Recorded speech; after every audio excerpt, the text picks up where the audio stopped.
like performance mode. It's like original sound.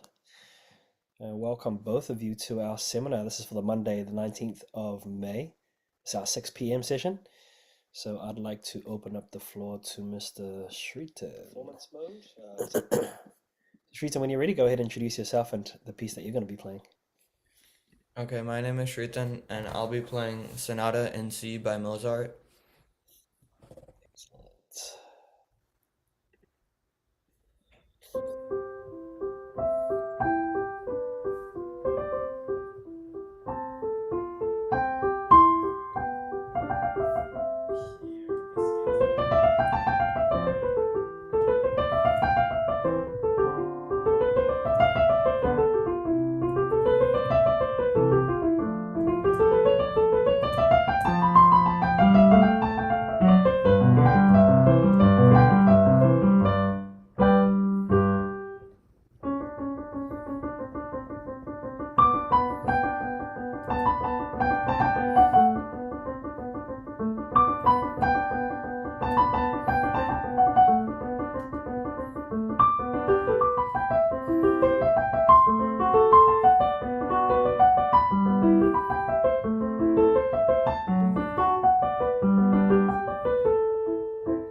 Oh.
Well done, Mr. Shrita. Every time you perform this, it gets stronger and stronger. Eh? Yeah. Yeah. How was that performance for you? It was way better than my last memorized performance, but I had like one spot where I just couldn't remember it at all. That's all right. That's all right. So, and sometimes these things happen, right? Sometimes these things happen. What you want to do, well, I think what helps me is that I do randomized practice. So what I might do is I might just start at a place I don't usually start.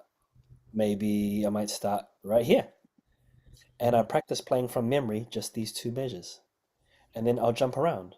I might start from here, going from here to here. That way, you're attacking the piece from different angles. It's not always used to playing from the beginning to the end. Yeah. Mhm. Have you tried that before? Just starting and practicing from different spots, No, only from like designated spots. right? So let's undesignate them, Mm-hmm. right? You gotta shake it up a little. It's kind of like when I read about how athletes train, they don't do the same exercise and routine every single time. Sometimes they attack the body or muscles from a different angle using a different exercise, right? So for instance, if you're only used to doing push-ups, right, just to get a strong chest, then all of a sudden you do like a pull-up on a pull-up bar, and your body's like, "Whoa, what is this?" But it Mm-hmm. actually starts to get stronger because after a while, it just becomes conditioned to one way of doing things. And it's the same with learning. So your body is used to, and your mind and your fingers are used to just starting from here, going to here. So try that, all right? See if that works. Um, I found that in general, your runs are becoming a lot more stable. All of Mm-hmm. these here, yeah, they're a lot more even. Just keep that internal pulse. Dun, taka, taka, taka, taka, taka, taka, taka, right? Don't feel like you have to rush anything. So I don't know if that's because you're trying to create these shapes, the crescendo and the decrescendo, but sometimes it feels like you're rushing through the runs. Mm-hmm. So just take your time with it a little. I mean, listen back to this recording. You'll get a better idea, right? Sometimes in performance, we're not really listening as hard as we can. We're so busy executing, right? Mm-hmm. Um, but I mean, when they come in together, the right hand and left hand, yeah, that's pretty stable. What are some areas that you want to continue working on? Um, I think the power on like page 4 at the start between the left hand and right hand, like the left hand could be weaker, Oh, and it was about the balance between the two hands. yeah, Okay. Yep. and there's just some spots where the rhythm is faster than others. Yeah. And so that could be to do with the hand, you just don't have enough control of your hand or the rotation, Mm-hmm. or you're not really considering the beat or the pulse. So if you have that beat there, then it's a lot easier to just align uh, throughout with each beat throughout the measure. All right. Mm-hmm. Yeah. So for now, I just want you to focus more on just feeling more solid with the piece of music, practicing from different points, and also really recognizing the feel of the pulse throughout, and just listening to how your hand rotates, or feeling how your hand rotates on the keys to keep things rhythmic. Yeah. Mm-hmm. Kabir, do you have any thoughts for Shritan? Not really. I think the piece was pretty good. Awesome. All right. Well, Shritan, thanks again for coming on in. Keep on polishing it. Keeps getting better every time. Well done. Okay, and let's head on over to let's see.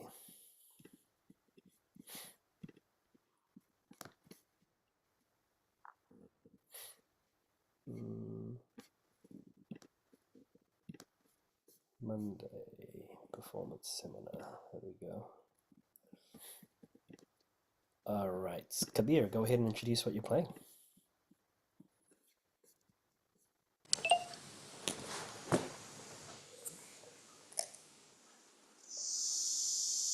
Wait, so do I just like say my name and like what?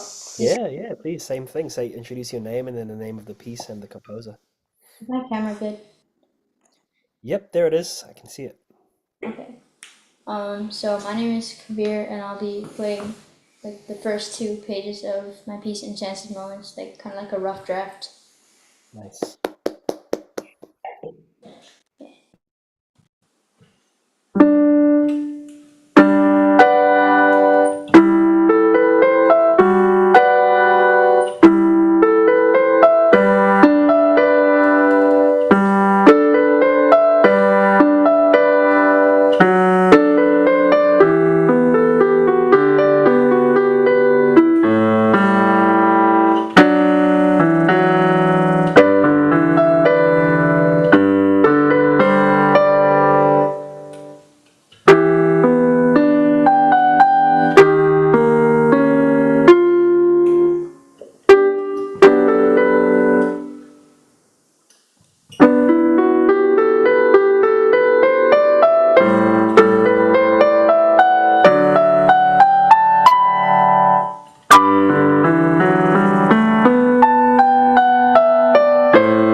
Kabir.